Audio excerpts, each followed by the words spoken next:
Tapos ang 2 taong imbestigasyon nakita ng Energy Regulatory Commission o ERC ng pang-abuso sa merkado ang Meralco at 13 mga power supplier nito kaugnay ng all-time high power rate hike nitong Disyembre 2013. Bukod sa Meralco ay 13 mga power supplier ang nakitaan ng ERC ng basehan para sampahan ng reklamo dahil sa sabayang hindi pagsusupply ng kuryente o di kaya'y dahil sa sobrang taas ng presyo ng kuryente. Hindi nilinaw sa ulat ng ERC kung nagkaroon ng sabwatan ang mga power supplier at Meralco.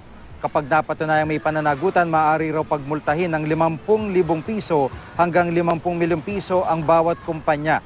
Matatandang sumipa noon ang presyo ng kuryente ng 4 pesos and 15 centavos dahil kinulang umano ng supply bunsod ng sabayang maintenance shutdown ng ilang planta ng kuryente.